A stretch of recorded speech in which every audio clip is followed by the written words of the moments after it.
on time, I guess. Should we start? Okay, good morning. Welcome to the Openpgp working group at IETF 114. I guess we'll get started. We have some remote people, we have local people. I'm Stephen Farrell. This is Daniel Kahn-Gilmore. Okay. Co-chair. You're driving the slides. That's the contacty things. This is the note well. I guess you've probably seen that during the week. If you haven't, then note it well. And you didn't notice, we also are all wearing masks today, so please do so. If you're presenting here, you don't have to, but otherwise, please do. Next slide. So this is our agenda. We did a working group last call. Probably it won't be the last one. We have a bunch of issues to talk about that we'd like to get through, and if we can reach some kind of resolution in the room, whether here or virtually, for those issues, that'd be great, and then confirm them on the list later. So that's most of the meeting today, and then talk about next steps of the draft. Then Daniel, who I don't see in the room just yet, has a presentation, and Aaron, I think, is remote. Is that correct? I think Aaron is remote. Yeah. Yeah. And so these presentations are about things that might happen if we can actually get this draft out the door. And so we're hoping that we can get the draft out the door, because we won't be able really to recharge her until we do that. Right. So anybody like to bash the agenda? Looks like not. No comments on Jabber. Great. We have Tero's taking minutes, so thanks, Tero. And we can keep an eye on Jabber as chairs. Okay, so like I said, we had a working group last call on draft 6, just really to see where we're at, because we had a design team, as we discussed last time, that was working reasonably hard, I think, in order to try and get the document in shape. If you go to that link, you'll find the working group last call issues all with a label WGLC. And what we'd like to do is, again, go through those here with this highly energetic early morning crowd, and see if we can kind of reach any resolution on those. And if we can, great, and we'll confirm it on the list. Yeah, and so the hope is that people can speak to these issues as they come up. If you're remote and you're on, in Jabber or Zulip or whatever, and you want someone to say something to the mic, just put it in there and say mic. So I think we'll just get started with issue 132, which is about padding. So I think what we do is maybe we just flick through the issues just quickly, and then go back to the top. Sounds good. Just some of them might kind of tee somebody up to go and click a link. And, yep. So the reminders here, this is about whether the padding packet should have all 0 content, random content, or some other scheme.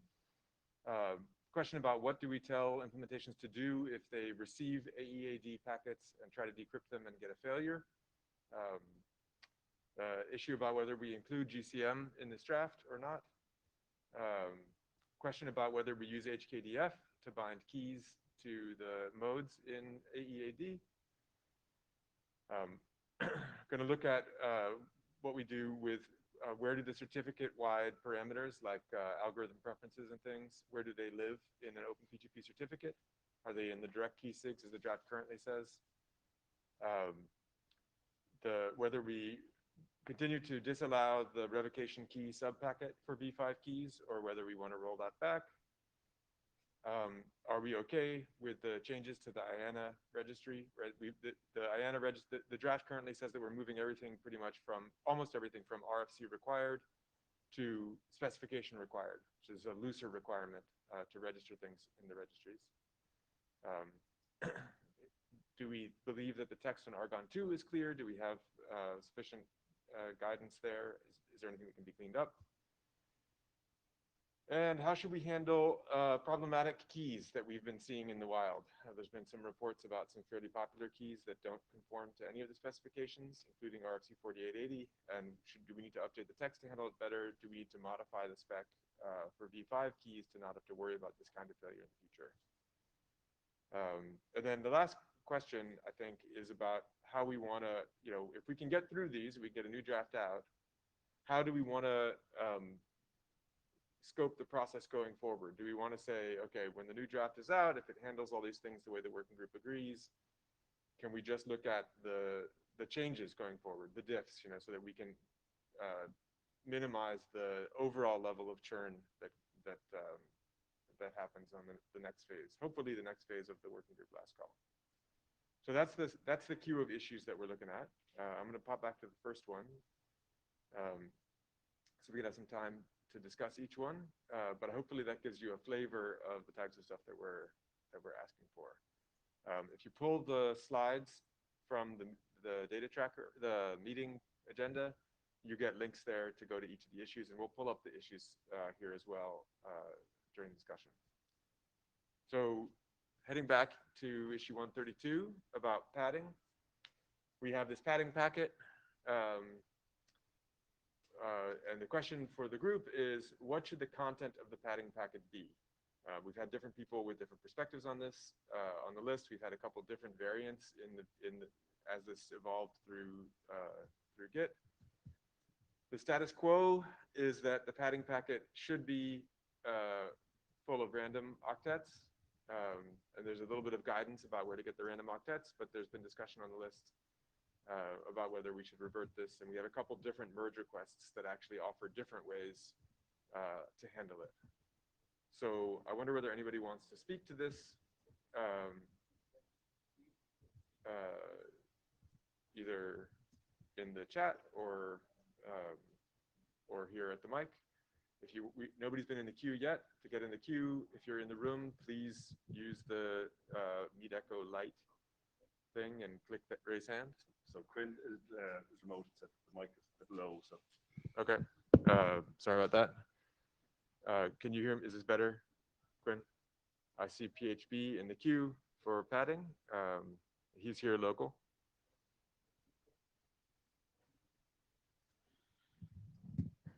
Well, if you can, I think the simplest way of disposing on any item is if you can find a security reason. If you put zeros in, well, you've got some known plain text, and that gives an attacker some leverage that they otherwise wouldn't have.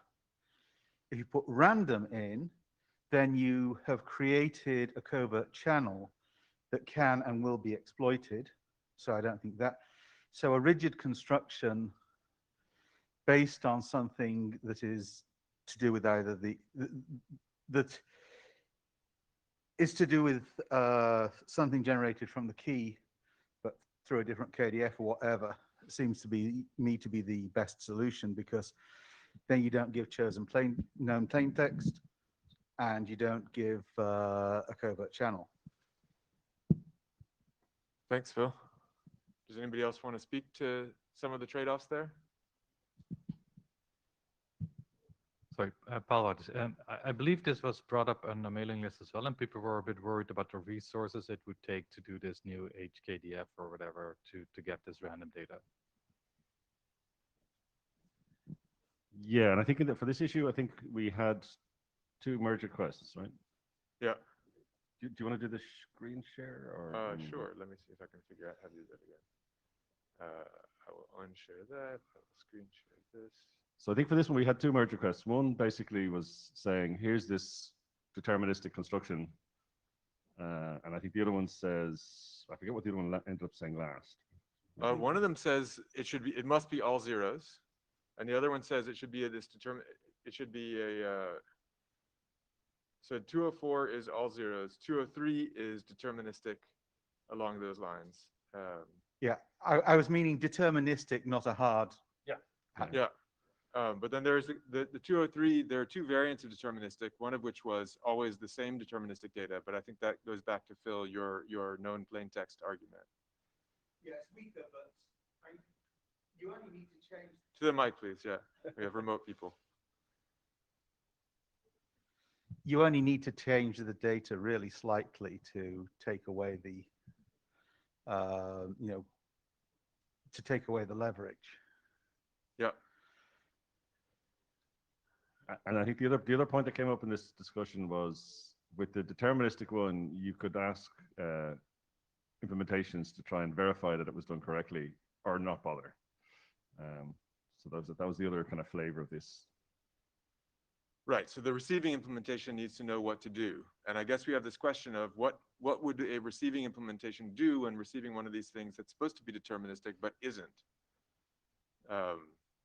Like, should it reject the packet stream? What kind of brittleness are we willing to incorporate in order to defend against this particular covert channel?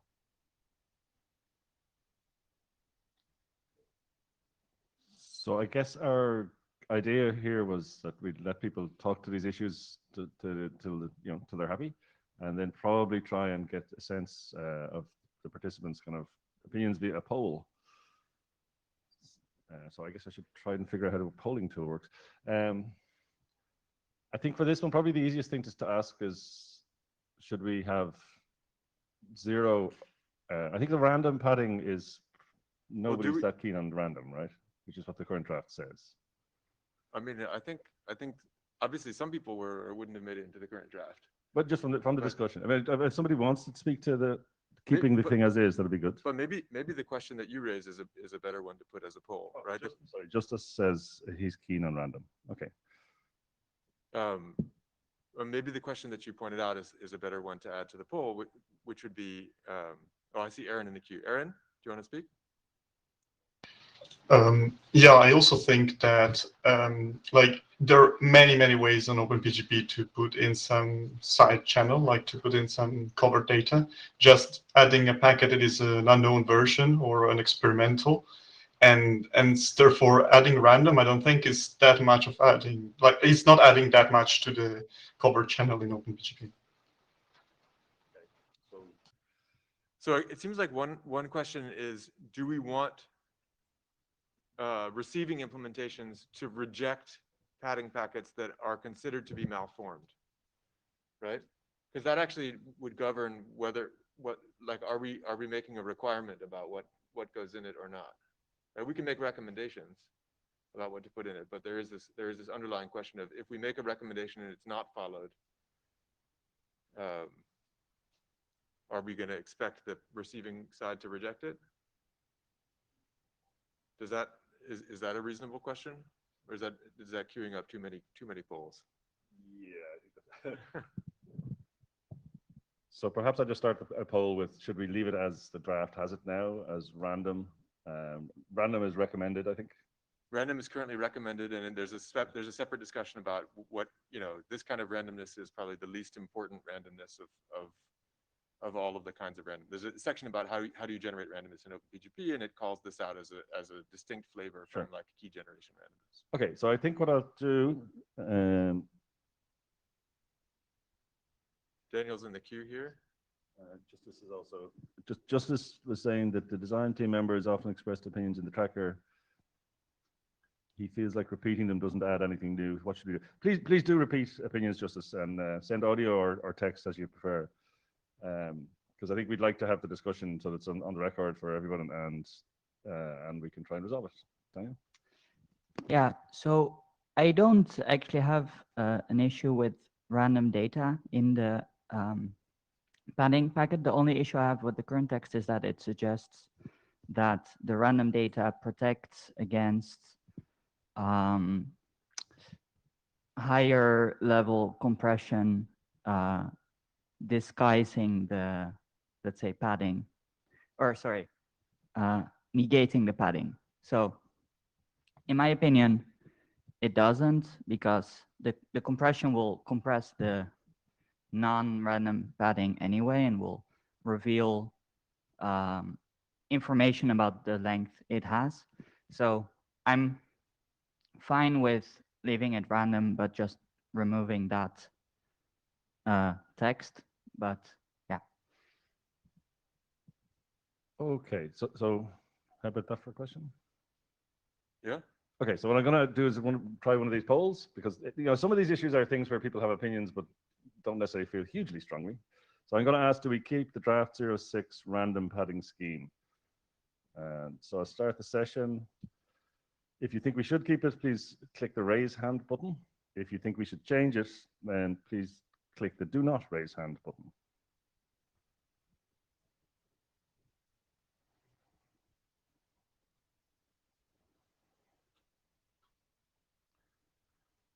We have 36 people in the room, so 9 hands being raised or not. 8 and 1.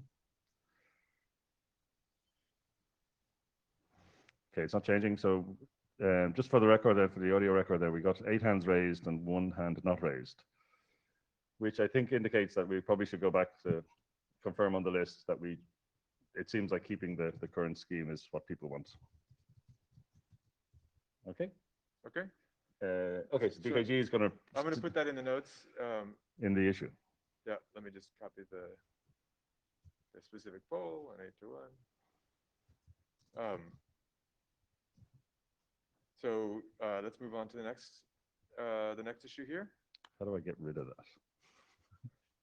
I think I dismissed it. No, I don't. No, it's up there. Okay, so the next issue here. Oh, it's still up there.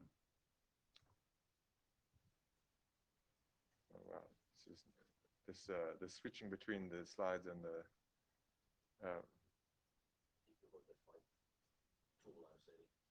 Oh, I see. There's open the voting. Reopen the voting. Here we go. I got it. There we go. Okay. I found the button. That's done.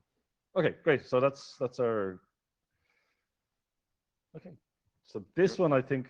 Well, Go for it. yeah, actually, I think I actually understand this one. So that's helpful. So this one here, when we're using AED algorithms and you decrypt, the issue is how to handle that. We have some chunking so that these decrypt failures don't necessarily apply to an overall message.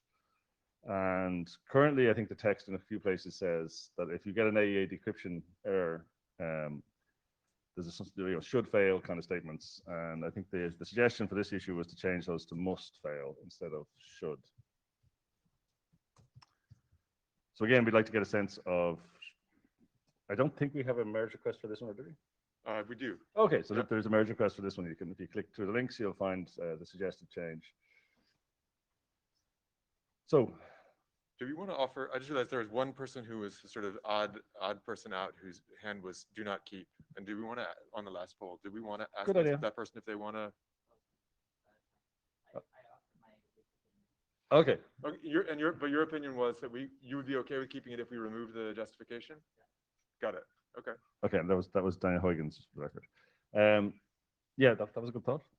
Okay, so for this one, there was some discussion. I think mostly it was kind of in the affirmative, like saying that change would be a good one, I think.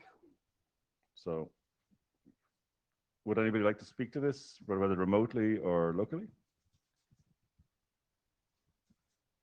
If not, I think we'll just do another poll, say make the change or don't make the change. We'll just give people a second.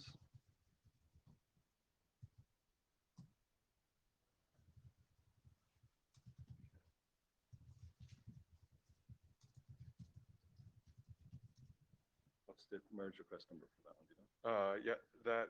Oh, it's actually not linked. Sorry. It's actually not linked. I'll pull it up. Okay. 206. And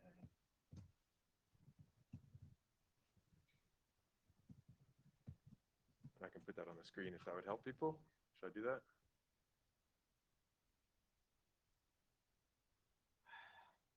Well, I think this one's kind of straightforward enough. You can just do a poll. I suspect I know the answer to it. Okay. Okay, so I started a poll saying, should we make this change to change the kind of should statements about AEA decryption failures into must statements? If you think we should make the change, please click the raise hand button. If you think we should not, please click the other one.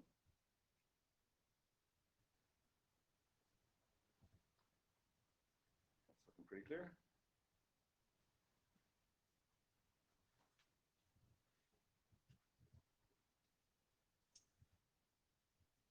Nobody wants to speak to it. Everybody seems to be in agreement. Okay, so that's 15 people raised their hands. 0 people did not raise their hands. So I guess that's relatively clear. sure if I like this. How did we get rid of the thing? You go back to this. Yeah. Oh, whoops, sorry. And then do that. Yeah, reopen the voting window and then the red button. Ah, okay, end session. Very good. Okay. Great. Thank you. Next one. Yeah. Sorry, we're at the presentation here. It's still displaying there, yeah. There we go. Okay. GCM. So this one had a bunch of discussion. I think good points are raised on both for inclusion and non-inclusion. I won't really try and summarize it, but the issue here is whether the current draft includes GCM as one of the AEAD methods that's defined. The issue is that somebody's basically saying we should not include GCM because we have another AEAD mechanism with OCB. We actually have two. We have OCB and EAX. Sorry, we have two others, yeah. So, and again, there are arguments for and against inclusion of GCM. And I think another salient point is that currently with the specification required IANA rules, if we do not include GCM, somebody else can come along and add it next week, as soon as we're done. So it seems like the opinions are kind of all over the place, but let's give people a chance to speak to, should we include GCM in this specification now or not? And yes, I know that we talked about this on the mailing list. I know that we talked about some of the tracker. There's Kwon, yeah? Quinn, go ahead. I think you have to enable your own audio, Quinn.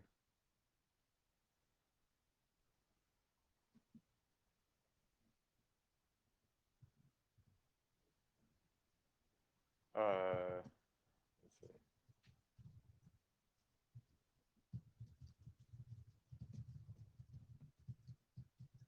Phil, if you're in the queue, probably jump in. If you've got OCB, it's a much stronger construction. Now, yes, somebody can add it to the IANA, add GCM to the IANA registry. But if I'm going to implement PGP, I'm going to implement the algorithms in the draft, and I'm not going to expect to be able to send mail in a scheme that is not in the draft. So not putting it, sorry, if GCM is not in the RFC, it will have a material impact on adoption. And it will encourage people to use OCB, which is a stronger construct, which we all should be using. So thanks for the reminder, for the clarification. OCB in the draft is flagged as must implement, yes, and EAX is not flagged as must implement. And GCM is also flagged as is not mandatory to implement. Yeah, I hear what you're saying about the presence in the draft, but there is a notable distinction between the modes, and there is an advertising mechanism that where you can indicate what AEAD algorithms you support with what other ciphers. So you won't accidentally encrypt using GCM to somebody who doesn't support it, and everybody has to support OCB anyway. So that's the baseline part of the interop that the current draft tries to do, whether that's right or not, or whether that's useful. So, but it sounds to me like you're speaking against including GCM. Well, I think you can make a case. I mean, GCM is a stream cipher. Why turn a block cipher into a stream cipher? Okay, Quinn?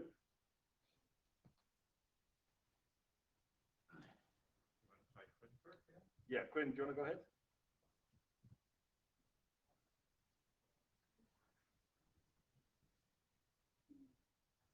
Quinn, you have to turn on your own audio here. I'm not sure if that's not working for you, or if you want to put what you're saying in the chat, we can relay it to the mic as well.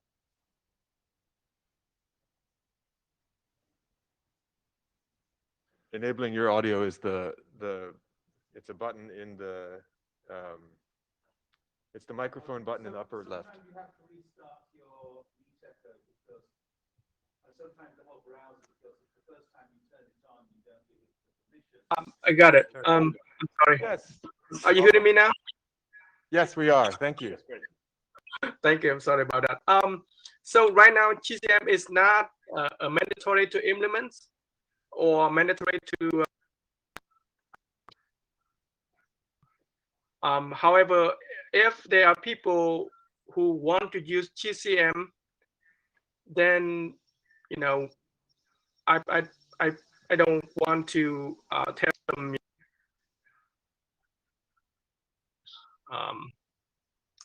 So make them to be non-compliant to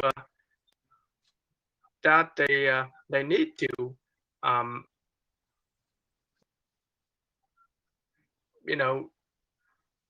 really that's that we should do. That's something that we should do. GCM, but it's still good in some cases. So that's why I think it's okay to make GCM is not a mandatory one, but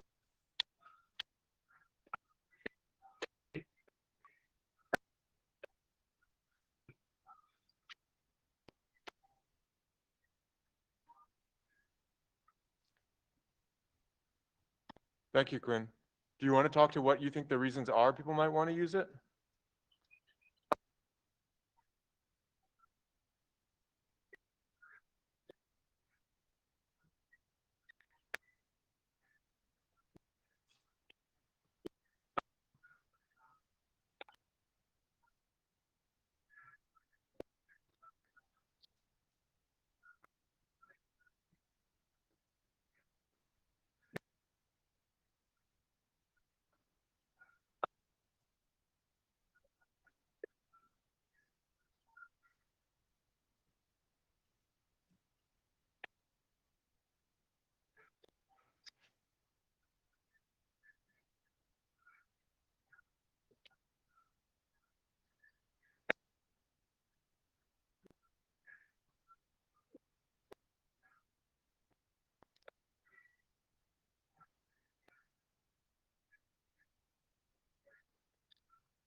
Great, thanks, Ken. So yeah, you're clearly asking for essentially the status quo with the draft, which is to keep it as an option.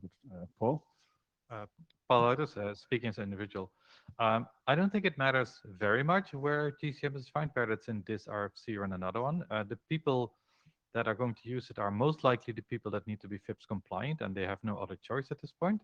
So those will need to implement these things anyway, whether they're in a separate document or in this RFC. So I don't think it matters where it is, but as the people who want FIPS have no other choice at the moment, they will do this anyway. So I don't think it's much of an issue where it is defined. So, but I would personally recommend just doing it with the group, so that we don't get somebody else by their own writing specification for GSM. Thanks, Paul. Hi, Jonathan Hamill, Canadian Center for Cybersecurity. So I'm in favor of including GCM.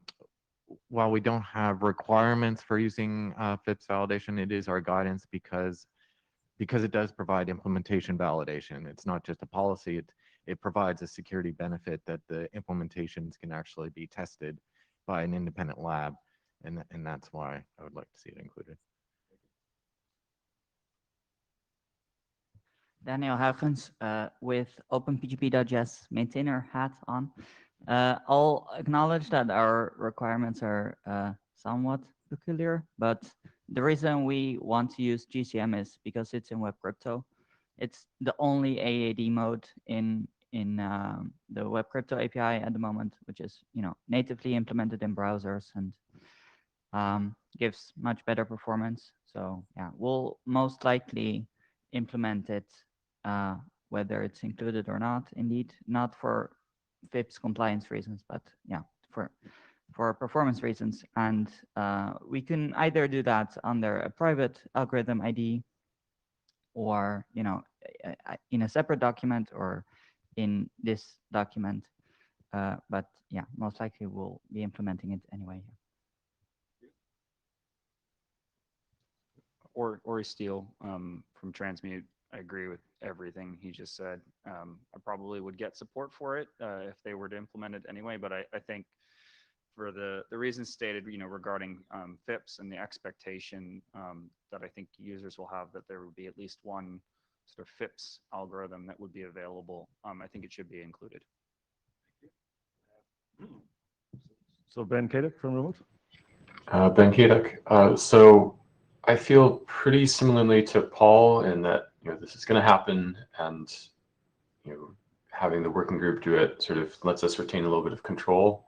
I don't have a particularly strong preference at all, but I have a slight preference that like the working group would specify GCM, but in a separate document. But if we keep it in this document, I can certainly live with that. I know that there are definitely going to be some cases where people need to use GCM because of the FIPS requirements. And so having us use our expertise to make sure it gets well specified and there aren't any gotchas with it seems preferred to having some random person write it up in a hurry when they need it. But again, whether that's in this document or a separate document in the working group, I don't really care. Good, thanks, Ben. And the queue seems to have drained on this one. Okay, so how about I'll do a poll saying keep, where the question is keep GCM as an option as per .6. Yeah, and so if you raise your hand, you're arguing to keep it in the draft. And if your hand is down, you're arguing that it should not be in the draft, whether that means it should not ever come in, which is going to be difficult to do, or whether the working group should work on it or something else. If you feel that way, you can say, do not raise hand.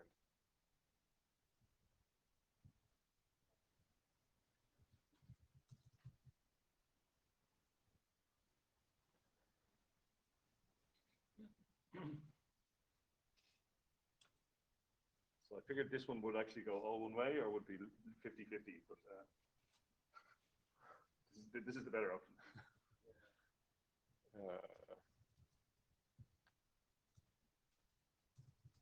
Okay, we seem to have stabilized with 14 hands raised asking to keep GCM as an option as per .6, 15 hands raised now, and no hands not raised. So I think that indicates preference that again we'll confirm on the list. Yep, and I'm noting that in issue 135 as well. Great, thank you.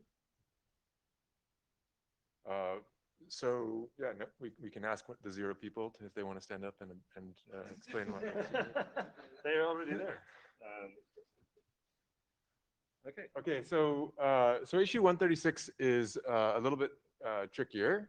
So the way that we have AEAD specified in draft 06 uses HKDF as a key derivation function, which pulls in a chunk of metadata, including the choice of mode, so that your key can't accidentally be reused across modes if someone is tampering with the construction that you have. There's some concern that key reuse across different modes could lead to some kinds of problems. I believe there may be other arguments for why to use the HKDF as well, but the issue raised on the list was HKDF is an unnecessary additional construction to include here, and maybe it would be simpler if we were to remove it. This is, again, it's issue 136. So I'm wondering whether folks would be up for speaking to this. Again, I know that we have had discussion on the list about it. I know we've had discussion in the issue tracker about it. But we would like to have that discussion here in the room if we can, anyway. So now's a good time to state your opinions and preferences here. Yeah, so the most specific issue that I know of why this was brought up was there was a paper where GCM ciphertexts could be converted into for example, ASCFB ciphertexts. And then if you have a decryption oracle for CFB, which has happened in the wild, then you also have a decryption oracle for GCM, which basically means that the security of the GCM mode then gets reduced to the security of CFB, which is bad. So, I mean, in general, I think not being able to convert keys and ciphertext between different modes is good, but yeah, so that was the most specific issue that I know of. So if we're keeping GCM, then I think we should definitely keep this as well. Thank you, Daniel. Eustace, I see you in the queue. So I want to stress that this is not only about GCM. This is about preventing downgrade or cross-grade attacks. And Openpgp has suffered from a downgrade attack in the past. So this is just a good belts and suspenders approach, and I'm for keeping it. While you're there, Eustace, do you want to mention the other reason I think that you've advocated for? Yes, so the other kind of feature we snuck in there is that we have a salt in the CypD version 2 packet. And the idea is that if you get an encrypted message and you don't have the sender's certificate, that you can reuse the asymmetric key material and just change the salt to derive a new message, a new per message key from the session key.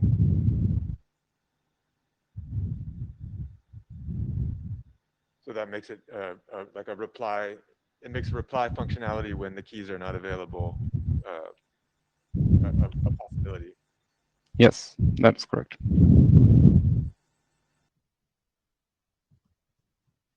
Anybody else want to speak to what they feel about the HKDF in this context? I guess nobody else is, but I think the argument against essentially was that this is a change, and change before, change is not necessarily always good. That's I think the argument was against it. But I don't see anybody else in the queue. Should we do a poll on this as well? So I was going to say keep HKDF as per draft 6. That's the question. Okay. That seem okay? Folks in the room okay with that being the poll text? Keep HKDF as per draft 06. This is HKDF for AEAD. I mean, there are other places where HKDF shows up. Just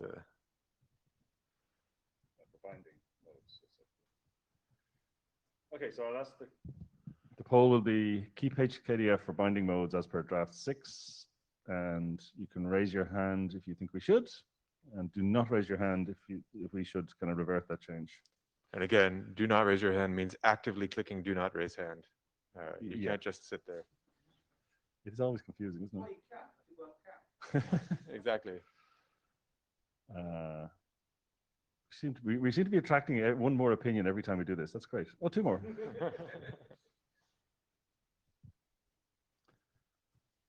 Okay, so that seems stable and pretty clear. We get 17 hands raised to keep HKDF for binding as per draft 6, and 0 hands not raised. And we'll close that poll and go to the next one. All right, and I'm putting that in the issue tracker as well. Thanks, folks. Issue 137, questions about where certificate-wide parameters live.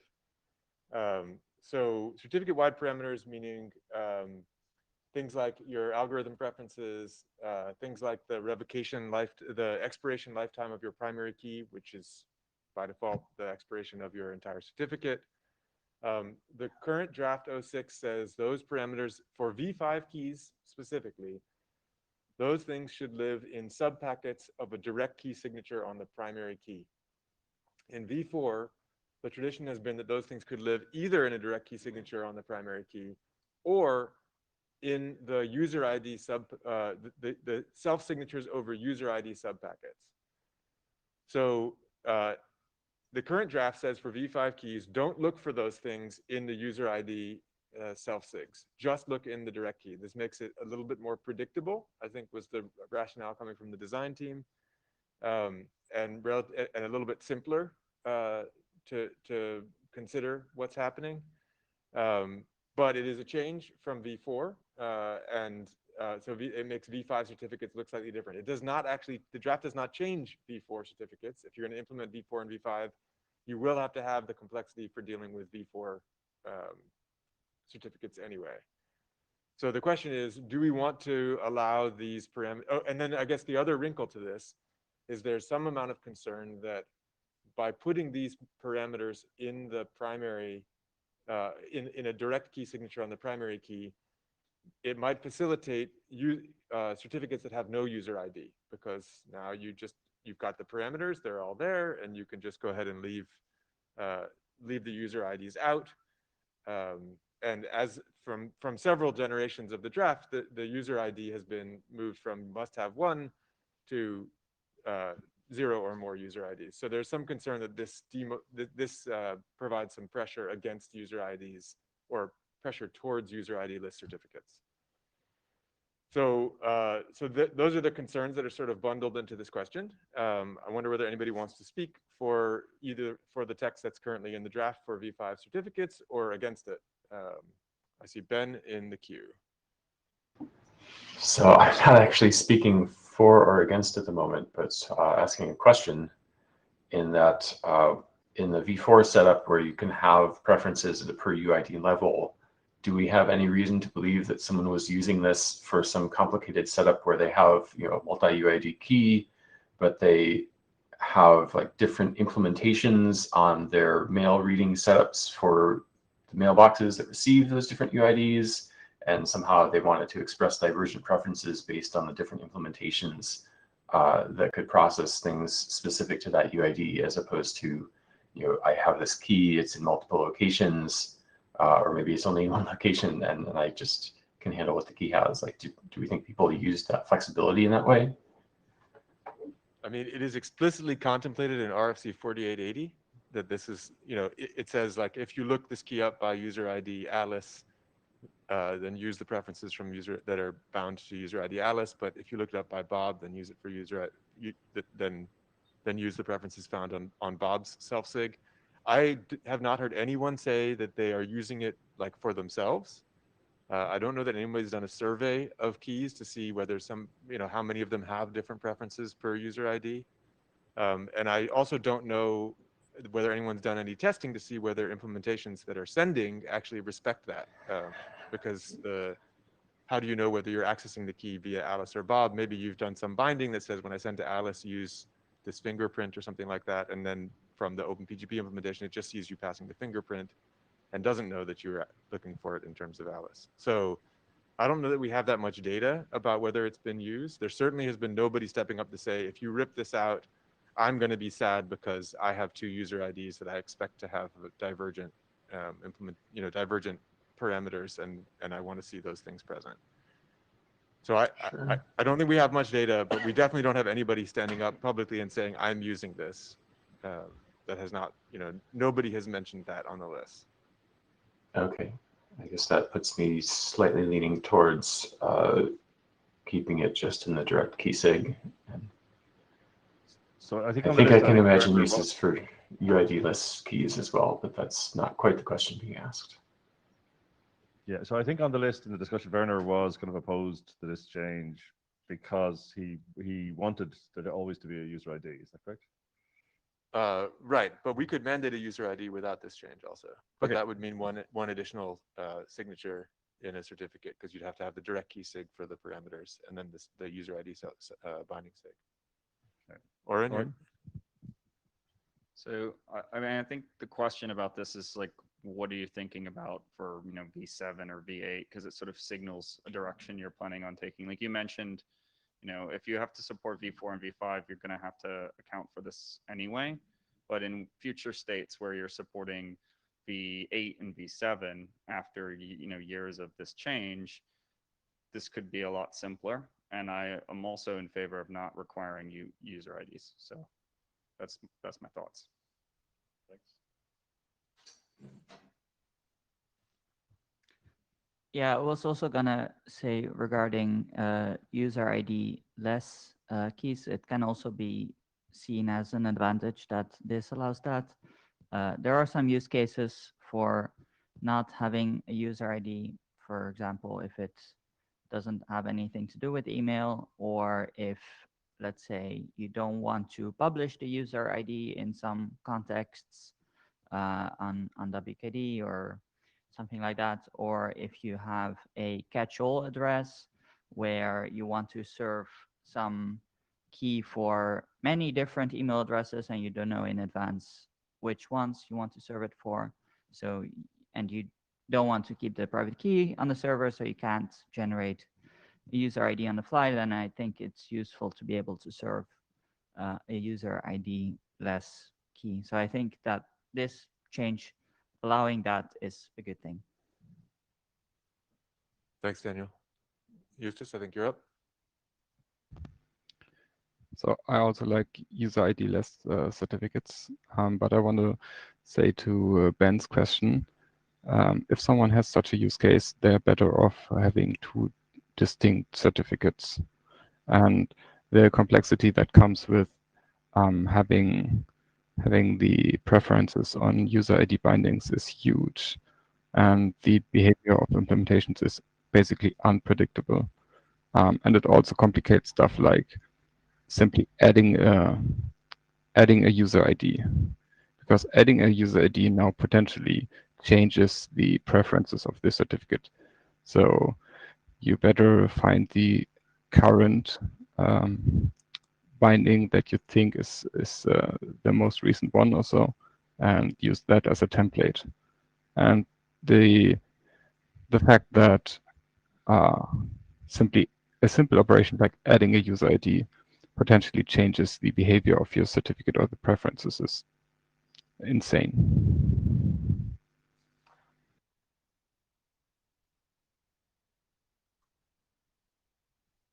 Okay, I think we seem to have drained the queue on this one. So I'll ask the poll again, and this time it's essentially as was on the slide.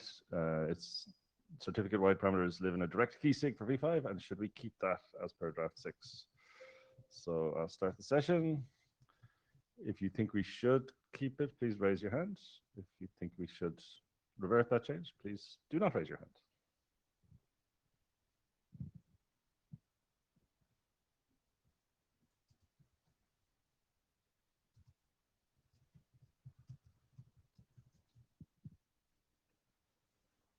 We've lost some people from last time. Yeah, it's a more complicated question.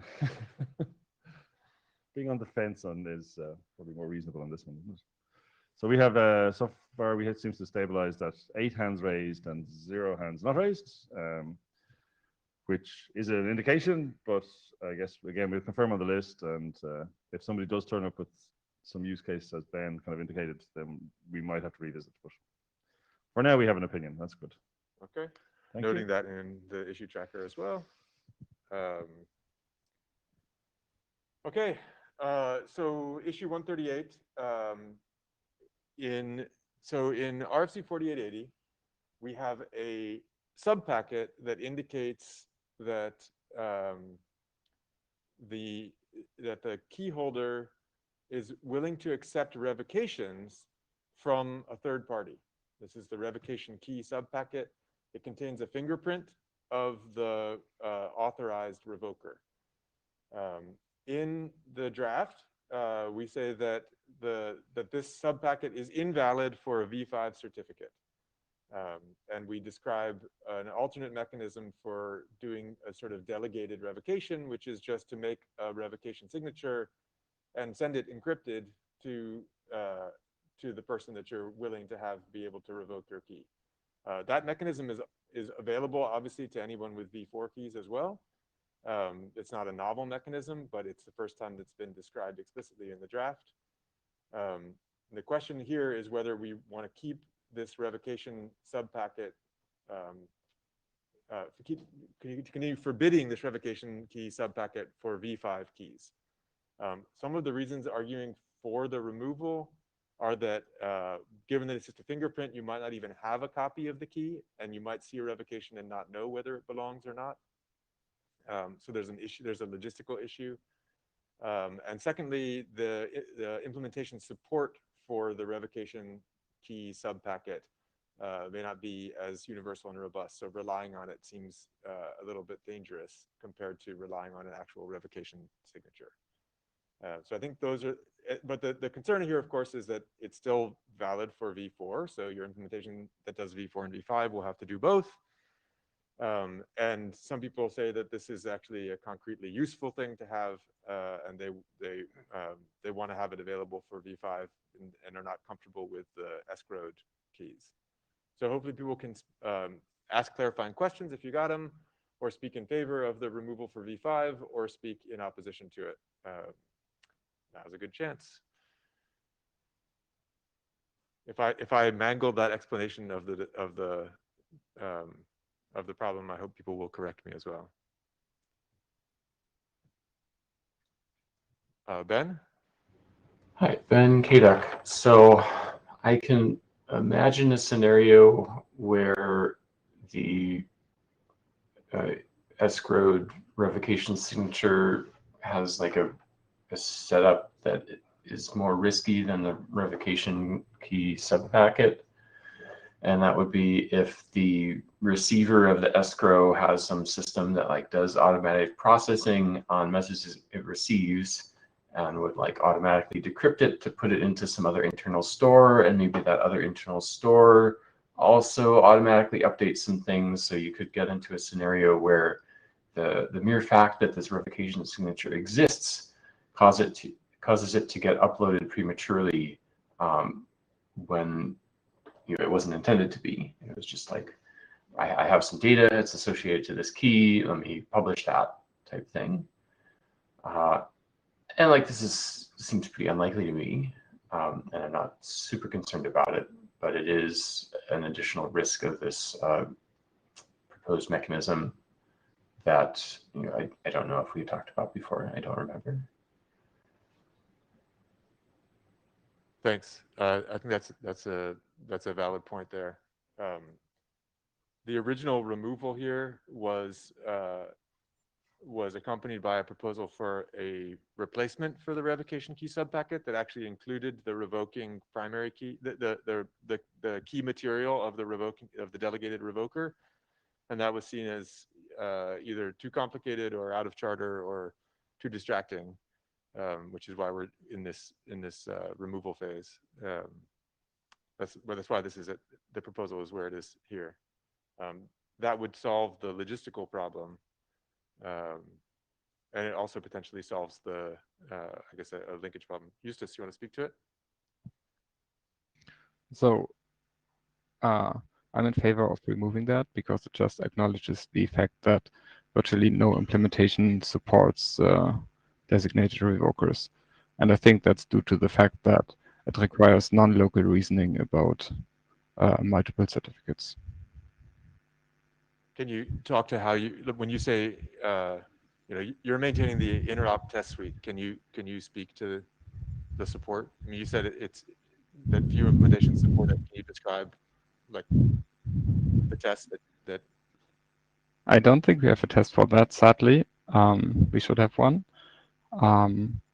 But we didn't implement it because it was very complicated. So I doubt many implementations out there support it. Maybe Daniel can shine some light on his implementations. Thank you. Yeah, so we also don't support it. Personally, I'm not opposed to the idea of including the revocation key in the subpacket directly. That would make it much easier to check the revocation signature if there is one, at the cost of slightly increased key size, but I think that's reasonable. So, I mean, yeah, we can argue about whether it's in charter, but I think if we're removing it here, which I think is reasonable, then I also think that adding a replacement is reasonable. but I'm also fine with just removing it and without a replacement other than having a revocation certificate, which is already a mechanism that exists and is used, and we already support it also in V4. So I think that's reasonable also. Ben Kadek again.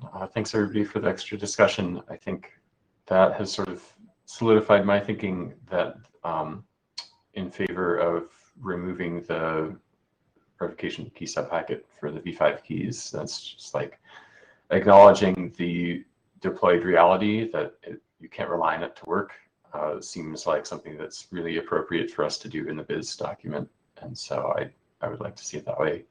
I'm okay doing that even if we don't have a replacement mechanism specifically. I would also be okay, as Daniel is, with having this mechanism for like the actual full revocation key in the key, because like the size issue is only an issue if you actually use it, and so if you don't use it, you're not affected. But I'm also okay just removing this and not providing a replacement right away.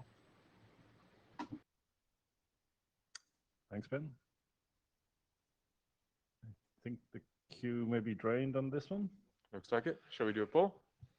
Okay, so same as before, it's the question of the slides. So the revocation key subpacket is disallowed for V5 keys in draft 6. Should we keep that? If you think we should keep it as draft 6, please raise your hand. If you think we should not, then please do not raise your hands.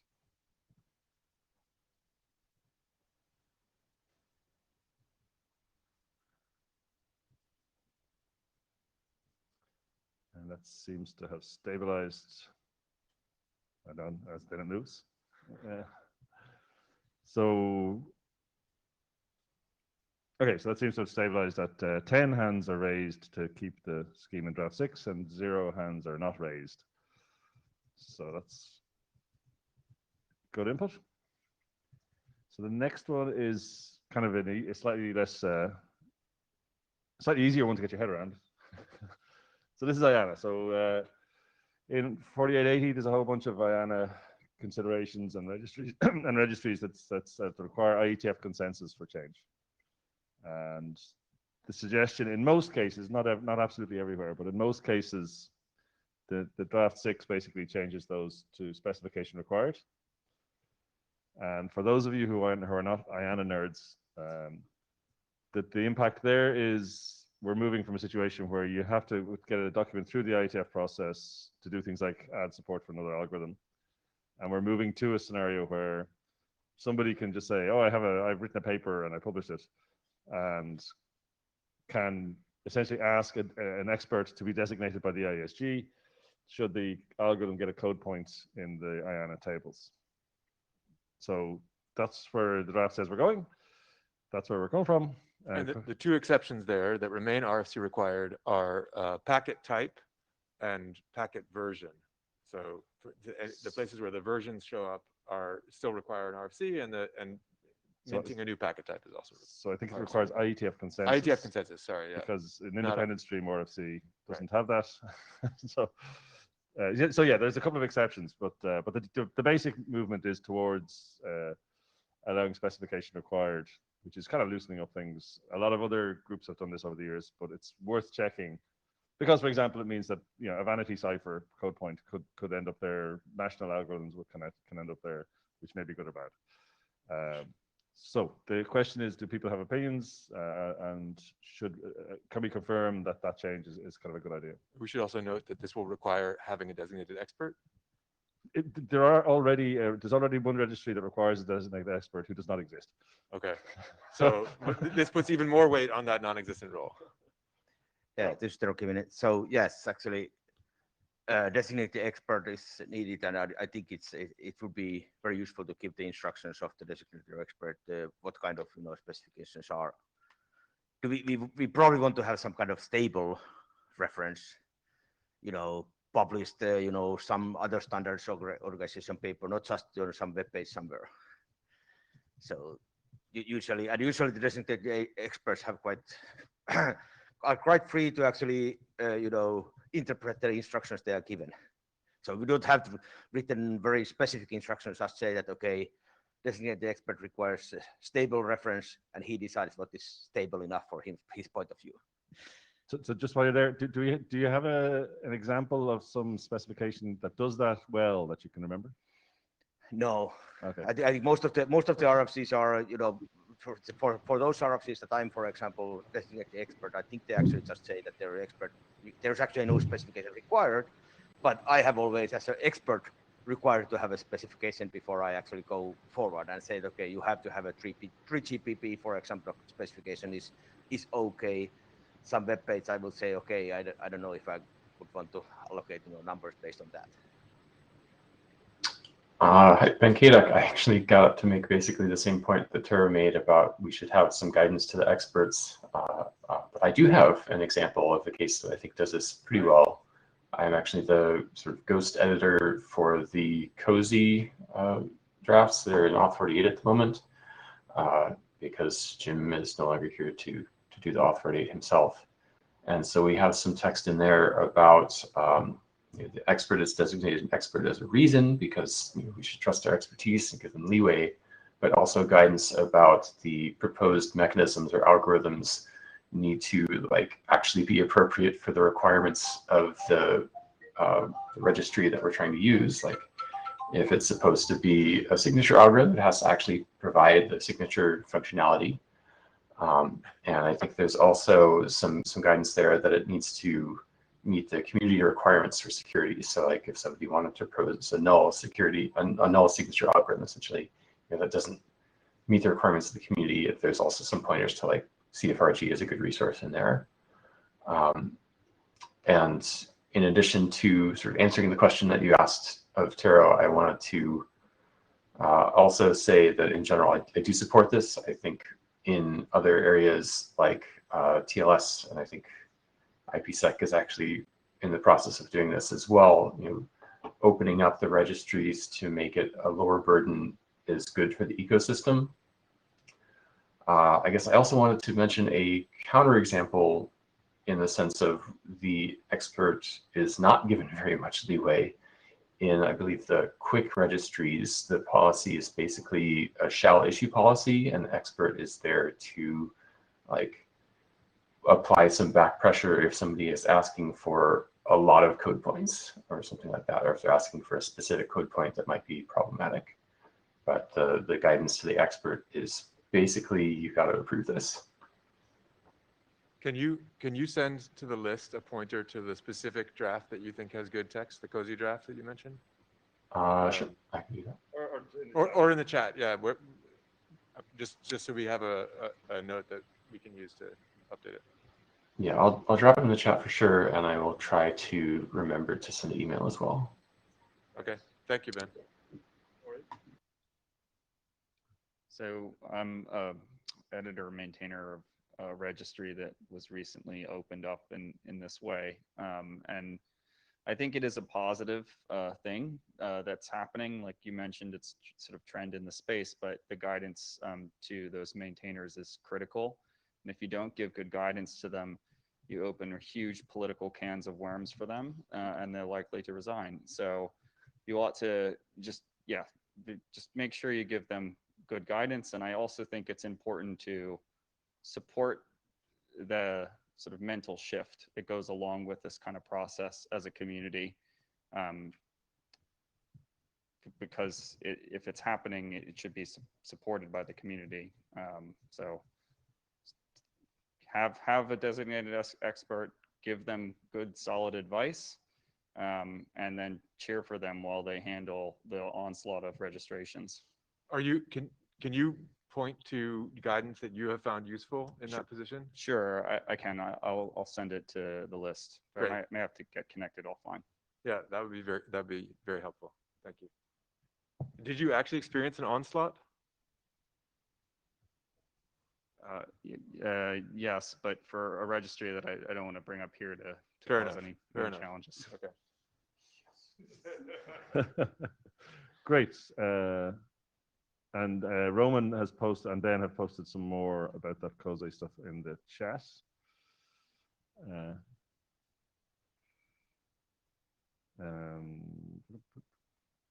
So I think we've drained the queue on this one. So I'll ask the question like this.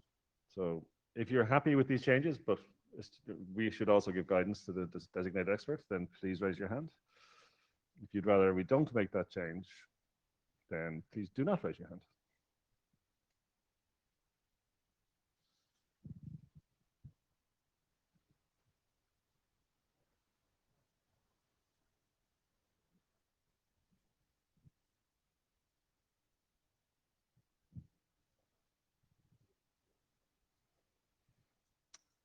And that one seems to have stabilized with 11 hands raised for keeping that kind of keeping these changes, but giving some guidance to the DE, and 0 hands not raised. Thank you. Okay.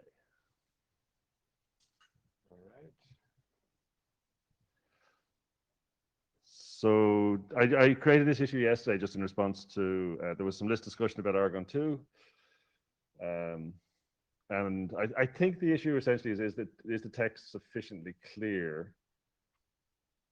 So if people have opinions or have been watching this thread on the mailing list, then please do speak to it. I'm not sure we'll do a poll on this one. I think it's the case of we'll probably just have to go and check. But yeah, and one of the ways that we can determine quantitatively if it is clear is whether we have functioning interop as well. I mean, Justus as the sorry to keep poking at you as the maintainer of the interop test suite, but can you report back on how things like whether Argon 2 has been tested? Is this something that might be in the lineup? So sadly, we don't have a test for Argon 2 yet, but we have 2 interoperating implementations, one of which I believe is GNU-PG. Maybe Nibe can talk about that.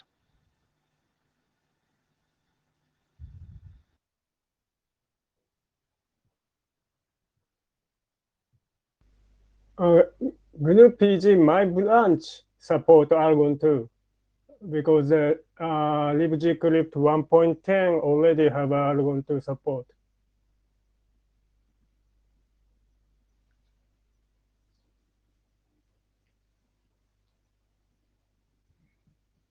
okay, so I think the situation is that we seem to have. I think Niba said that it's supported and then Justice is saying that it interoperates. So that seems to say that the text is not horrible. But I think so. I don't think this is one we have a poll on. I think this is one where we should go back and check essentially, because Argon 2 does have a bunch of parameters. Clearly, one person on the list at least has found that confusing or something. So I think the resolution of this one is we just need to go back and check and see is there something that needs improving. Yeah. Anybody else want to speak to Argon 2 here? And again, I'd encourage if people can just have a look at that text and see do they think it's clear. That would help. I think. Yeah. Sorry, Paul. So I thought there was maybe an issue that some people did not want Argon 2. Are we not talking about that, or? Yeah. So that was. I think the person who found the text unclear also was arguing somewhat against it, but that seems to be a fairly niche opinion as far as I can see. But again, if people want to suggest removing Argon 2, then go ahead and do that. But I didn't see a lot of people suggesting that, or and it. I mean, to be honest, Argon 2 seems to be a much better way of doing kind of string to key. So. It's also, I mean, it's the winner of the password hashing competition, so that was why it was selected. Yeah, okay. So I think the resolution for that one is again, if people want to talk to it now, that's fine. But the resolution there doesn't need a poll, and is we need to look at that text just to convince ourselves it's clear and fix if not. Yeah, and if a third implementation could become interoperable, or if we could get proof on the test suite that that these things are capable of being interoperable, then that would be useful too. Great. Useful evidence for clarity. All right. Getting through this, folks. This is good. So second last one, I think. yeah, we're on the second to last. So thanks everybody for bearing with. So we've had some reports on the list recently about OpenPGP certificates that are fairly widespread and do not follow either RFC 4880 or the current BIS draft, the crypto refresh, because of some changes in some of the metadata that they have. We have two potential things that we could do as a community of specifiers. One thing is we could adjust the text in the revision to explain a little bit better about how this metadata should be prepared, and to describe what an implementation should do if it discovers that the metadata has been ill prepared. So that's just like documentation cleanup. And another thing, which we actually have a merge request for, is to strip out those pieces of metadata that are apparently ambiguous from v5 keys, so that they simply wouldn't be present in those structures, so you couldn't make those mistakes. Might still be worth adding documentation about how to deal with v4 that have those pieces of metadata. But so this is the GitHub key. Apparently GitHub's key itself has a weird behavior. And we've also seen some keys generated by OpenPGP-PHP that have similar but subtly different misbehaviors around this metadata. So what do we want to do about these keys? Do we want to try to change the draft? Do we want to remove the stuff from v5? Do we want to give clear guidance about whether to ignore if these fields are not set? So just, when you describe it as metadata, is it not just a checksum or something? It's a checksum, and is there one other piece, or is it just the checksum that we're talking about here? But it's not a free-form metadata. It's not free-form label metadata. here. It's No, just, there's a checksum that indicates what has been signed. So yeah, I think it's a checksum. So okay, so Well, it's supposed to be a checksum, but some implementations include things that are not the checksum. Oh, okay. Yeah, Eustace, you're in the queue. So I'm aware of two issues.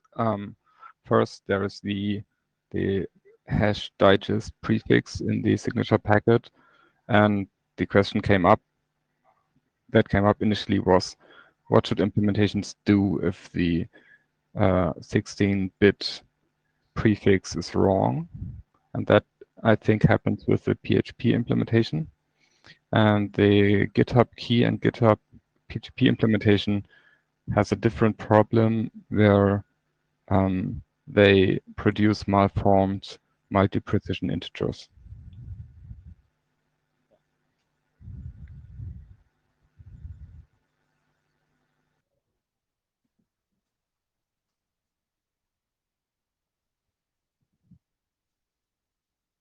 So everybody's exhausted with all this. Yeah. We're close, folks. We're Daniel. close. So for the first issue, I have one fairly orthogonal argument for removing it entirely, which is that if you have a crypto API which lets you hash and sign in one operation, then it's nice to be able to use that without needing to get the intermediate hash, which web crypto does. So again, it's fairly specific, but I think that's useful. And also, if implementations are not checking it anyway, well, some implementations are not, then it's perhaps not very useful to put it there anyway. We do check it, in fact. So I am also not opposed to just having some text that says you should check it or something. But And by check it, you mean reject the signature if it doesn't match without bothering with the cryptographic outcome. yes. So would you want, do you want that to say you must check it? Like you must reject the signature if it doesn't match? One of the problems right now is that we have Heisensigs, right? Where some implementations accept them and some don't. So again, the only real reason I see for two reasons I see for not checking it is, one, you have such an API where you can hash and verify in one step, or, well, there are keys out there in the wild that are broken, so you ignore the bytes for that reason. So, I mean, both of those would, to me, speak for either removing it or saying that you should or must check it and reject the signature if it's invalid. Yeah, personally, I would slightly prefer just removing it entirely, but yeah, if we keep it, then I think we should check it. Okay. Ori? Again, agree with everything he just said. Becoming a bit of a theme. Yeah, if it's there, it should be checked. If it doesn't match, it should be rejected. I'm in favor of removing it. I'm not sure exactly the impact on the keys in the wild based on that statement, but sometimes you make things that they're broken, you have to make new ones. Well, I think if we were going to remove it, it would only be applied to V5 keys, right? Right, we wouldn't remove it from V4. We can't remove it from V4. Yeah. Eustace? So my theory that this is or was once an optimization, right? You could skip the heavy lifting of doing the asymmetric operation when you can determine from the hash prefix that the signature didn't check out. But I want to highlight that we have a bit of a heuristic based on that, where we use it to reorder certificates that are somehow mangled in transport by a key server or so. And here we can use the hash digest prefix to see if we can find the correct location for a misplaced signature, even if we don't have the full context, like the issuing key. So I kind of prefer to keep it for that kind of reordering to improve the robustness. But I would be okay with making the check mandatory.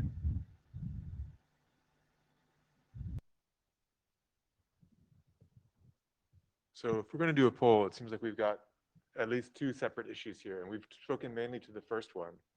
So maybe we want to try to do a poll to resolve this first one, but about the checksum in the signatures.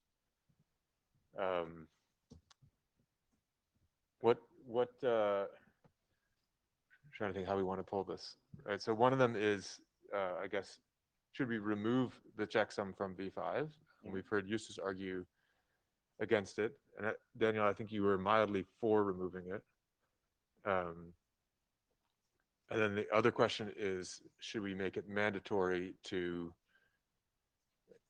retrospectively as well, for V4 signatures as well, and then V5 if we keep it, should we make it mandatory to reject the signature if it doesn't, if the checksum doesn't match? Okay, and yeah, okay, so two polls. One is, do we want to remove it from V5? And second poll is, should we make it mandatory to reject a signature, knowing that implementations out there don't currently do that? That some implementations don't do that, right? Okay. All right, yes, we'll ask the question.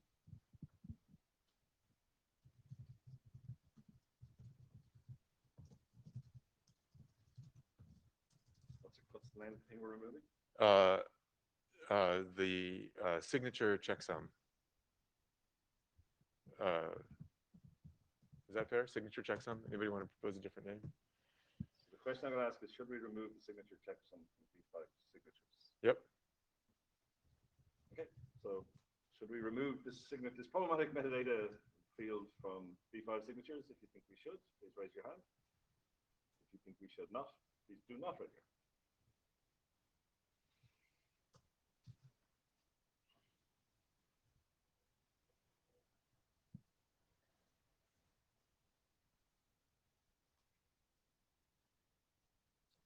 Okay. So I'm seeing two people who are in the do not raise hand, and I wonder whether anybody wants to speak to those, to why they would prefer to not remove it. And just for the record there, we had 7 people expressing opinion, 5 raised their hands for removal, 2 did not raise their hands.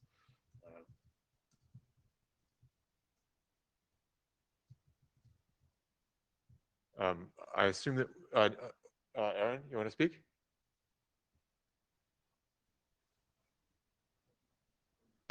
Okay, so I think that it provides debug information too. So like at times it can be very useful to have these 2 bytes, even if we don't check it on a regular basis, to understand whether implementation is broken or not. Or whether the data that has been signed is different. Like at times you can understand where's the bug.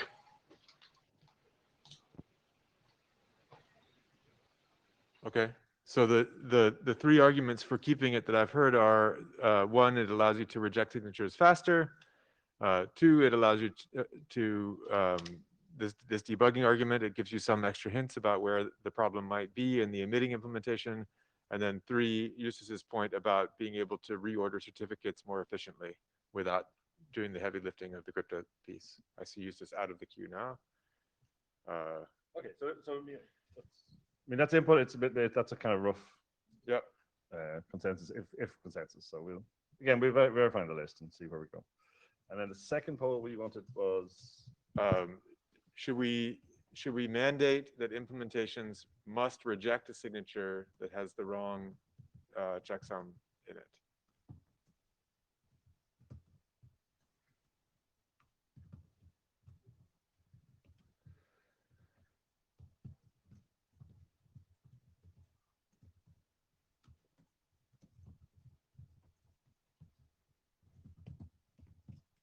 okay, so I think what I've typed is, should we state that implementations must reject signatures V4 or V5 with incorrect signature checksums?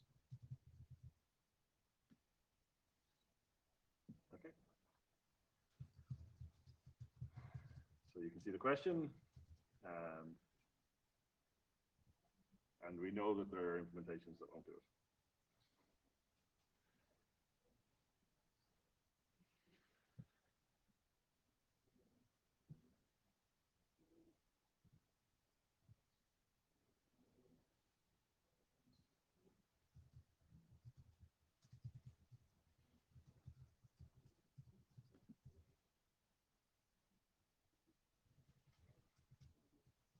Okay,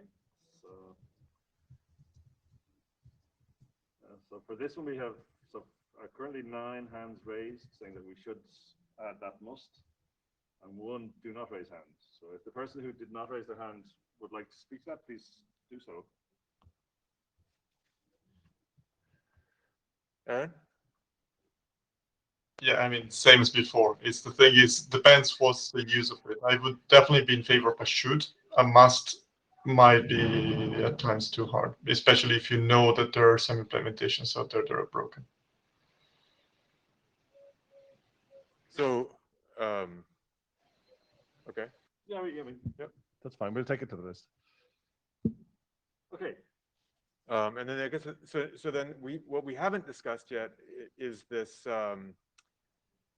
malformed MPIs in certificates like the GitHub certificate, right? So the MPI specification is very clear, but not necessarily always followed. Apparently, it's not as clear as it could be.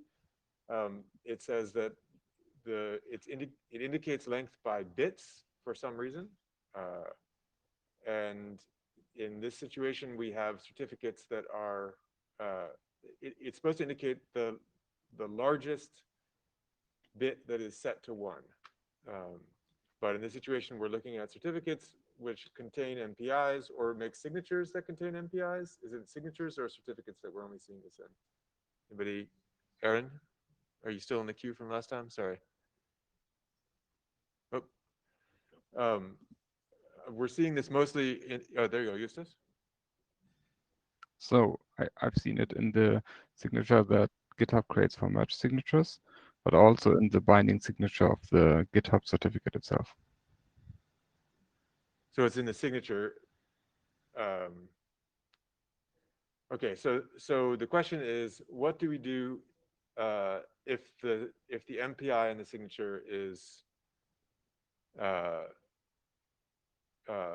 malformed in that it indicates it has a larger, it's basically counting bits by full byte, I believe. So it seems like we ought to have some guidance so that we can point an implementation to what they should do about it. It seems to me, I mean, in terms of just leaving it at nothing doesn't seem very useful to me. I don't know what sort of guidance people would want. One is that you could tell people to reject a signature. Another one is you could tell people to clean up the signature if the MPI has this particular alternate form.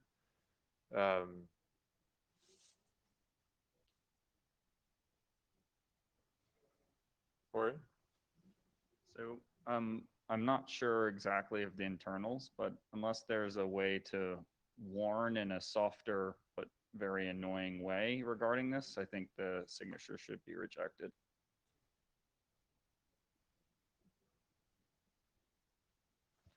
that would mean rejecting all of the signatures that GitHub makes on merge commits, yeah?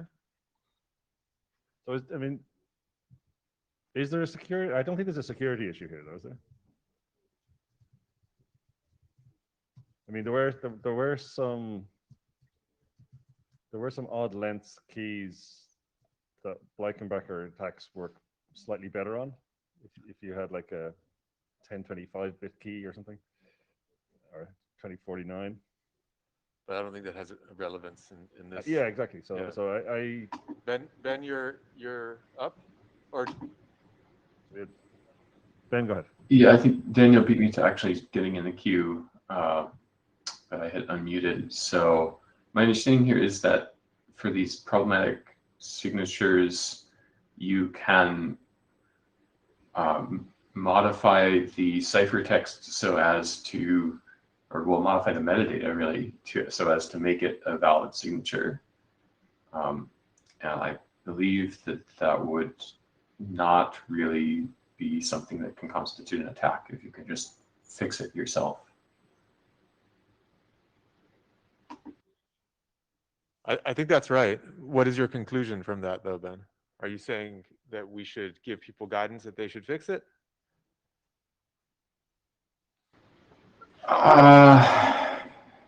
Probably.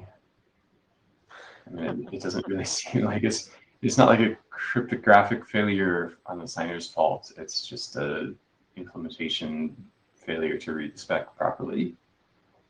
And because the cryptography still checks out, I think the practical and like in favor of better interoperability would be to just fix it and maybe complain loudly if you have the ability to do that. But saying you should reject this just feels like breakage for the sake of breakage.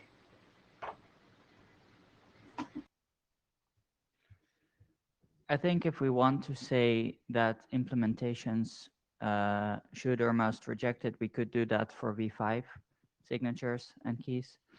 But for v4, I also don't think we can.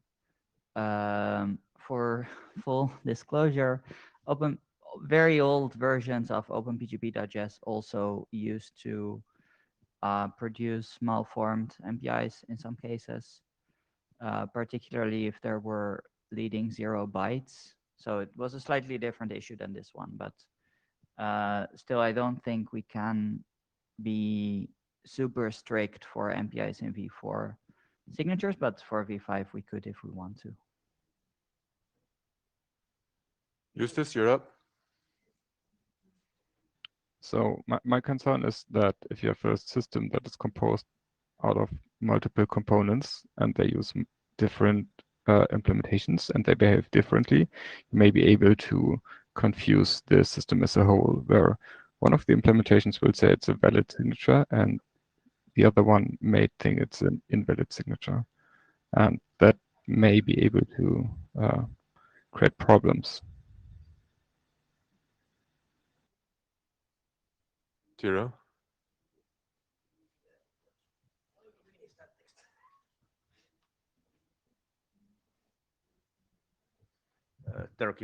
So I think, the issue that some GitHub or somebody generates signatures that are wrong is not really issue in that case, because I think they can fix their, signature generation faster than we can get the implementations to check this. signatures. Well, they have old signatures that are there. Yes, that the old signatures are there. That's true. But actually, as I said, I don't know if there's actually any way of, like somebody was saying, it would be really nice to get warning. And that's actually one of the things that Ben was saying, that we could actually fix it in before we actually give it. So we could actually have an implementation actually reacting the signature and then checking that if it's actually, oh, it's a signature that is, if we fix it, it actually works. That would actually allow, user interface or programs to actually way of, having a separate method of, or the other thing is to that just react it on for version 5.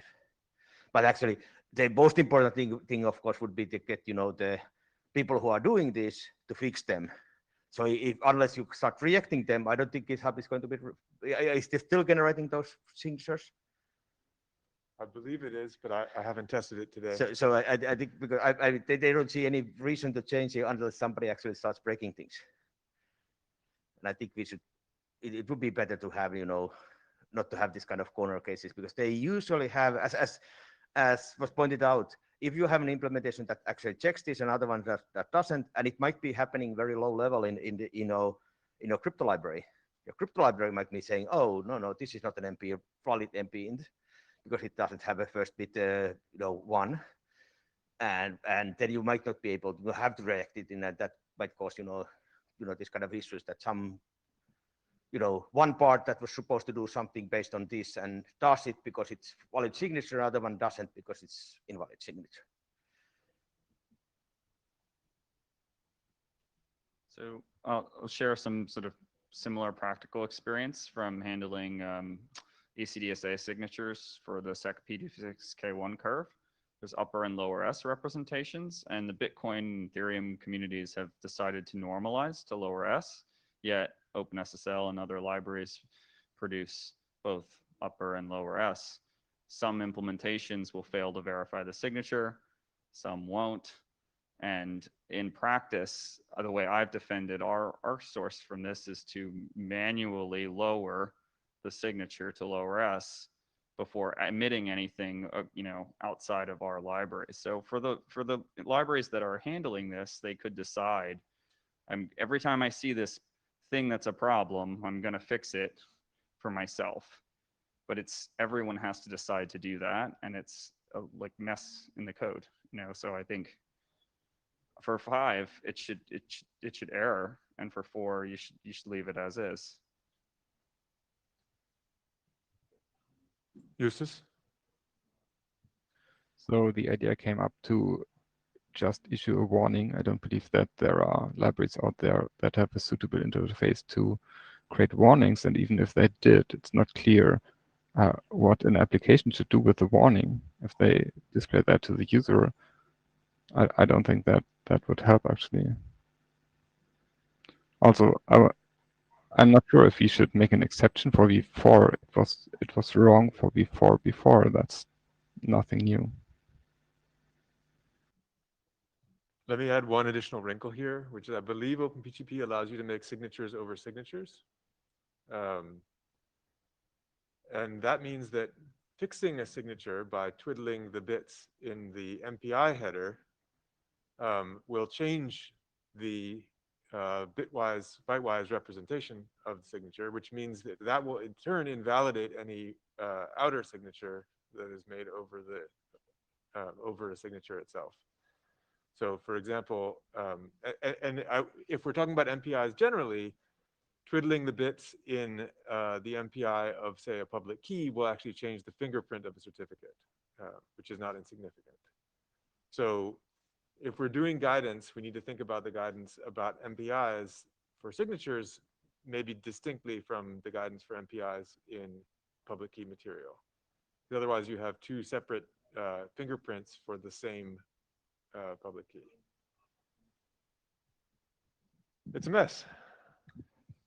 Yeah, I think if you're fixing this, it's at a very low level in your code. Right. But, okay.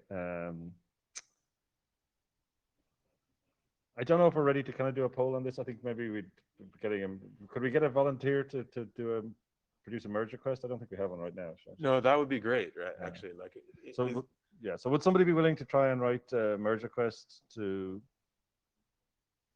propose something that seems reasonable to you? Because based on this discussion? Yeah, we've had a lot of different perspectives coming in here, and it's hard to see what the right outcome is. Maybe if we had, I see a hand raised. Can I? Fantastic. Thank you, Diane. Okay, so I think that's probably where we should move on from that one. I think the very last one, and then we have some presentations for amusement. So I think we've made good progress. We've confirmed it on the list. The question to people is, we've got draft 6. Let's imagine that draft 7 or 8 or something includes the resolution of all these issues that we have so far. We'll probably want to do another working group last call at some point. Do we want to raise the bar for that, for future kind of work, to basically ask people to only really be looking at the diffs from, let's say, 7 to 8 or 8 to 9? You know, if somebody finds some new facts or comes with some new information, then we'd have to look at things. But should we raise the bar to try and get ourselves done by essentially encouraging people to only look at the diffs beyond, you know, from 7 to 8 or whatever draft actually resolves these issues? Paul. Paul Wouters, AD. Speaking to a former AD, Stefan, can you do that as a process? I think not, right? Like if you do worker group last call, it goes over the entire document. So, yeah, but we could, it's an expectation matter. So and yes, it has been done in HTTP Viz, for example. But if someone does it anyway against your expectation, what are you going to do with that information? Like, are you going to then say actively ignore it on a list? Because no, I don't think you can do deal that. with it, but it's a question of, you know, if the working group, and I think so HTTP did this a few times. They basically agreed that they wanted to get stuff out, so they were asking people to look at the diffs. If people look at other things, you've got to deal with it. But I think we can do it if people want to do it.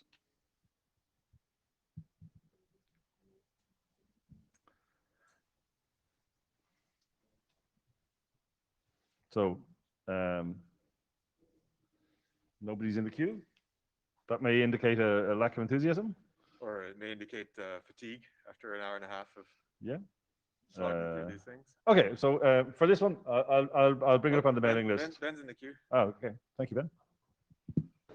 Sorry, you called so passionately for people to be in a queue, Ben Kedek. So yeah, I think it's probably worthwhile doing this. And to sort of Paul's question, you could certainly frame this as saying we did a working group last call on this previous version, and we believe, you know, after whatever edits, that it has consensus. And so bear in mind as you're reviewing that, you know, we have a presumption that this other stuff already has consensus, and so focus your review on these changes would be most fruitful. But as Stephen says, of course, if somebody does come up with a real issue, even on text that has been reviewed already, you do need to handle it. You don't just ignore it.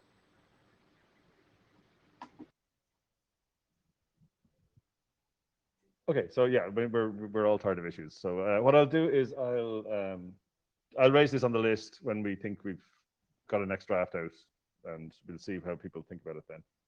So there's no poll for this one. I think that was our last slide. Yep. So we have so we are not chartered to do work beyond this crypto refresh, but there has been interest expressed on the mailing list and here at IETF 114 about potential for rechartering. We are not going to discuss rechartering right now, but we have 2 proposed presentations about some material that might feed into a rechartering. So if folks have other things that they want to raise about the crypto refresh beyond the issues that we've just gone through, now is a good time to raise them. If you don't, then we want to give the remainder of the time to some discussion about these potential issues that would come up after a recharter. Does that sound right? Yeah. And I guess what we neglected to say is that we'll obviously take the minutes to the list of these resolutions stuff from the issues, and then we'll depend on our kind editor to make changes and get a draft 7. Yep.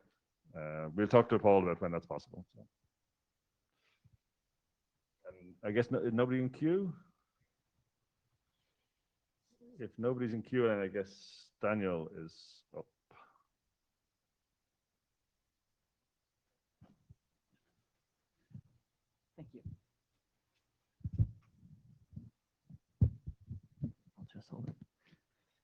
Yes, thank you, Stephen. And yeah, so just to reiterate, this presentation is explicitly out of scope for the crypto refresh. It's more so meant to provide some ideas and maybe some motivation to get this crypto refresh out the door and get to working on new stuff. Of course, that only works if there's actually interest in these ideas. Otherwise, well, I hope there will be. So yeah, next slide, please. So first, for an overview of the status quo in OpenPGP, we have asymmetric keys, which are typically long-lived and managed in a key ring. And we have symmetric keys, which are either session keys or derived from a passphrase or a password that you can encrypt messages and keys with. Next slide, please. And asymmetric cryptography in general is, at least the algorithms that we have in OpenPGP currently, are more vulnerable to quantum computers and are also slower, whereas symmetric cryptography typically is less vulnerable, at least if you use sufficiently large keys, and is also faster, or at least the performance for a given security level is better. Next slide, please.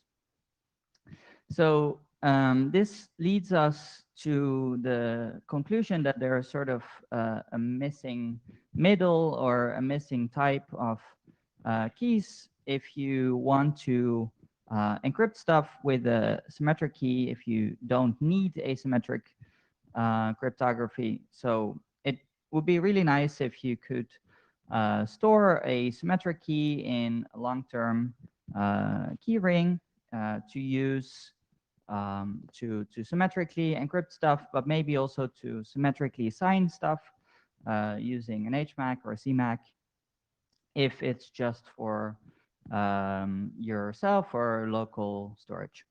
Next slide, please. So yeah, for the use cases of symmetric encryption that we see, that we have in mind for this, is, yeah, so if you have some symmetric file encryption, or you have some file storage that you want to store files symmetrically encrypted for backup or long-term storage, or on a USB stick or whatever, or if you want to symmetrically re-encrypt the messages, the emails that you got, for example, for long-term archival, you can decrypt them asymmetrically as they come in, encrypt them symmetrically, and store them like that, so that yeah, it's smaller, it's faster, and then if you want to retrieve them in the future, decryption will be faster, and in general will be more secure again as against quantum computers.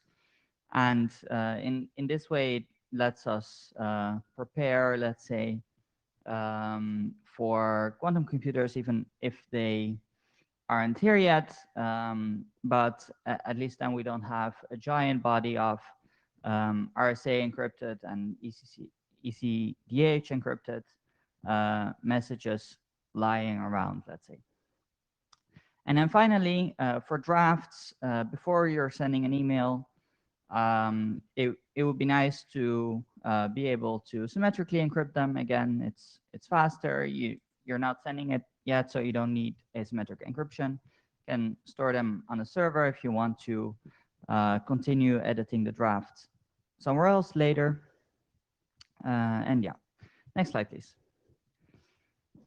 And then for the use cases of symmetric signatures or MACs, so if you have a symmetric key that you want to store, and that's only for symmetric usage, then you might also want symmetric key binding signatures just to be able to store information about the key, expiry and everything else that we have.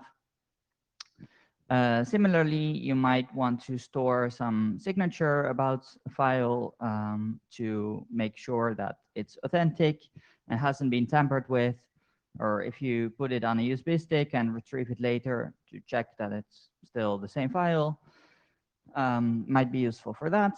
Or if you want to store the signature verification result, let's say you get an email, you check using RSA or ECDSA or EDDSA that the email was signed, and you don't want to have to do that every time that you retrieve the email later from archival.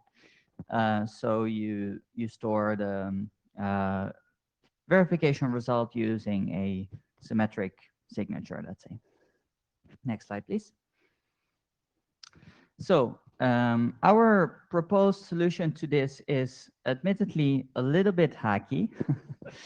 Our idea is to define two new public key algorithm IDs, namely AAD and HMAC.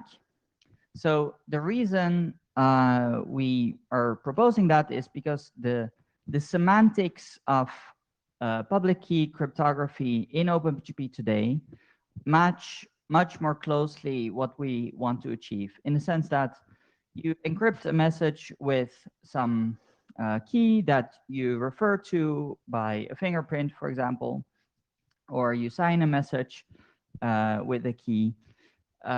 Whereas for symmetric cryptography in OpenPGP today, you encrypt a message with a password and you derive a key from that. There's no way to refer to a long-term key, let's say. So in that sense, it's much more convenient to be able to stick a public key algorithm ID in a key packet, a signature packet, and a public key encrypted session key packet. Despite, of course, the name not matching what it actually is. So there's one idea.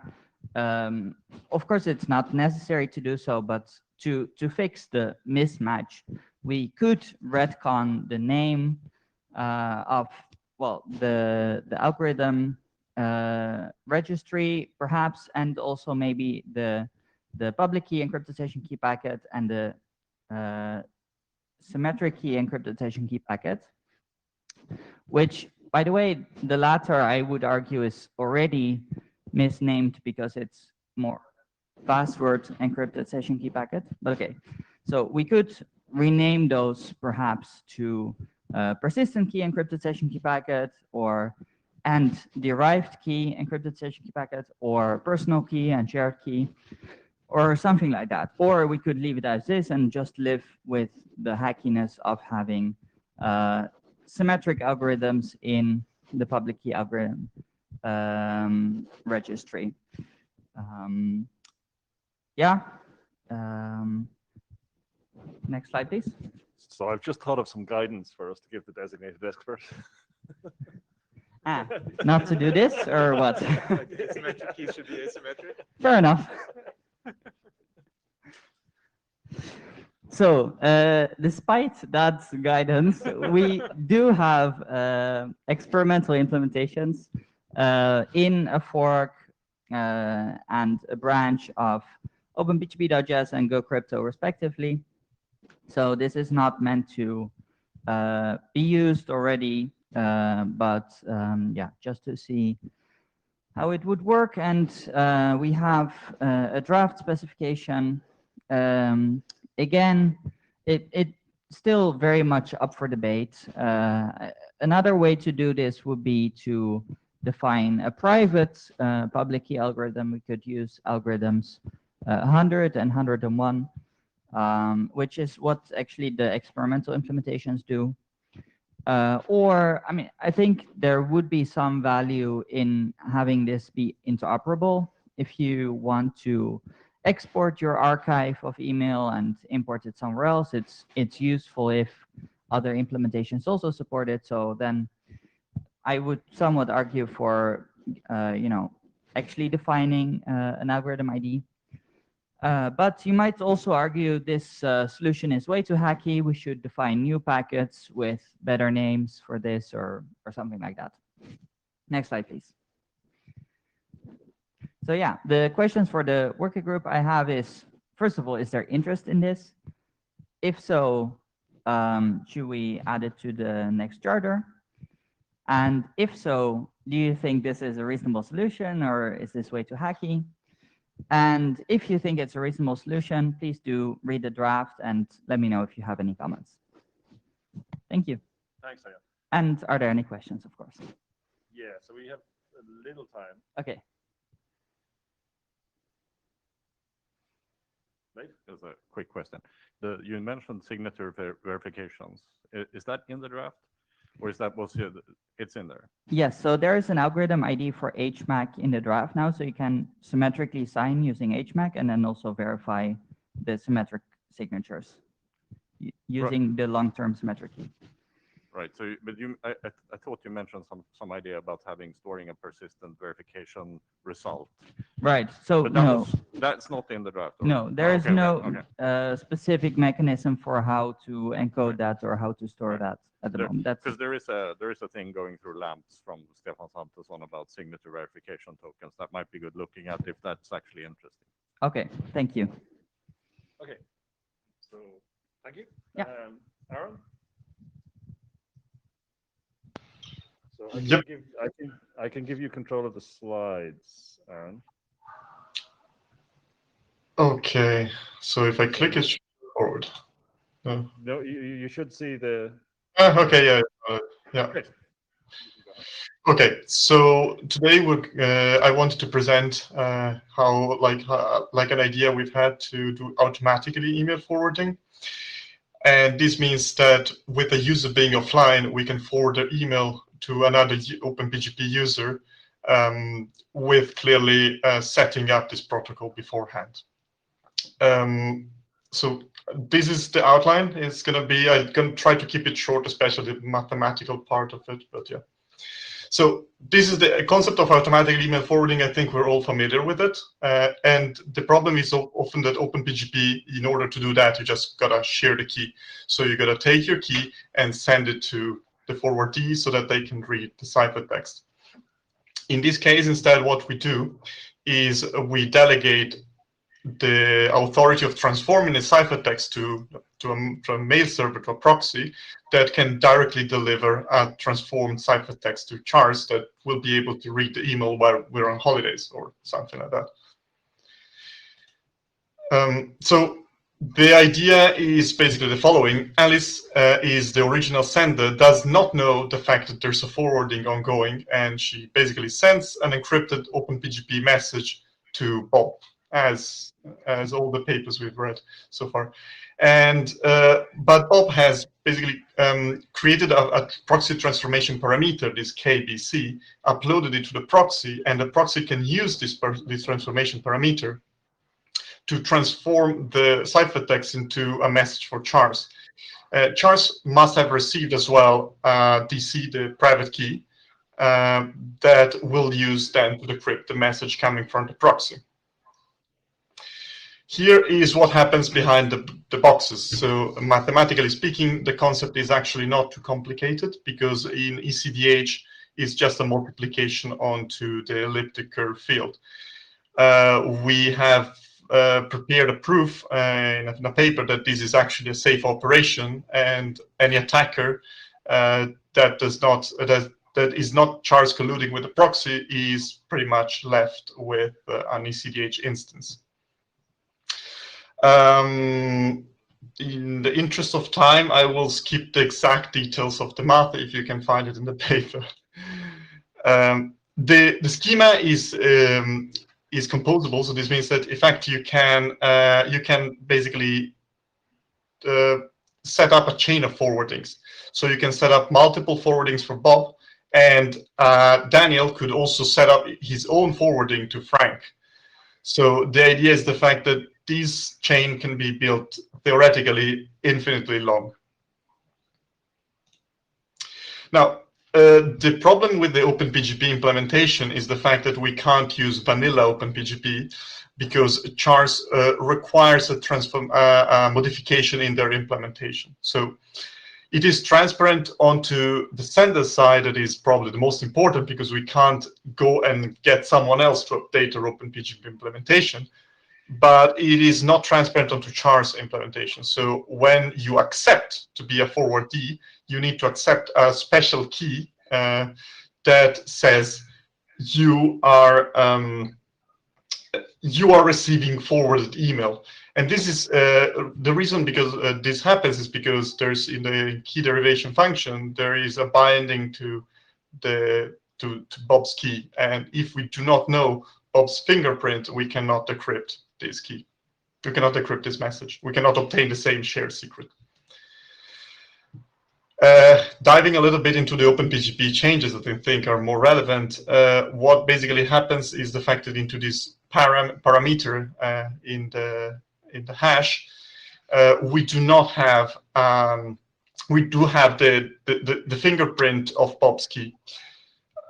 In order to there are two ways to work this around that we thought of, and they are to add the fingerprint to the PK ESK. So basically to say, hey, this message was originally intended for this fingerprint, but this makes the message distinguishable. So someone observing the message on the wire might be able to tell that this message is a forwarded message.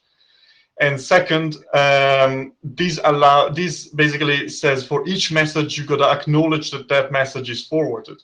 While instead, if you add this information to the forwardee key, this becomes a little bit more once you accept a forwarding key and add it to your keyring, your implementation should tell you this key is actually Bob's key, and you will receive only email encrypted to Bob that it has been forwarded for you. Since this key, as we've seen before, is generated, here we can see it's generated from Bob, so Bob knows the secret of this key.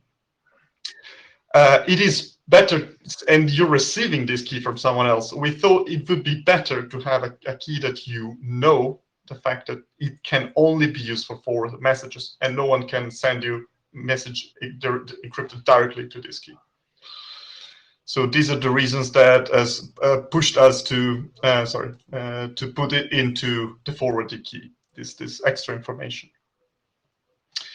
Now, as I said before, the threat model is basically that we assume that Bob is always honest and never leaks the public key or the private key, because this would clearly break any Openpgp protocol. But as soon as the server and the forwardee party cooperate, they can recompute Bob's private key with a simple operation. This key, since is an Openpgp key, it's meant only for encryption, and in the RFC should be specified that this key must be used only for, but it should only have the encryption flag so that it cannot be used for authentications or signing. And yeah, so basically this is it, and we wrote this paper that you can find under this address. You can also download it from the slides, and we wrote this paper that allows you to set up this forwarding scheme. And I would like to ask the community whether there is an interest into standardizing this kind of procedure that was already briefly discussed at the Openpgp summit, and whether, I mean, if there's interest, I guess I volunteer to write an RFC for this. In particular, we've used curve 25519 in our analysis because it's a pretty solid curve and well regarded in the community. Great, thanks, Aaron. I think we're pretty much out of time, and so as and when we get to the point of rechartering, I think it's these kind of ideas that would be up for discussion, so I guess. Yep, sounds right. Thank you for the presentation, Aaron. Thank you. And with that, thanks for all your patience with us this morning as we work through those issues. I think it was fairly productive. We'll take it to the list, and I think we're set for this meeting. Yep. Thank you, everyone. Thanks.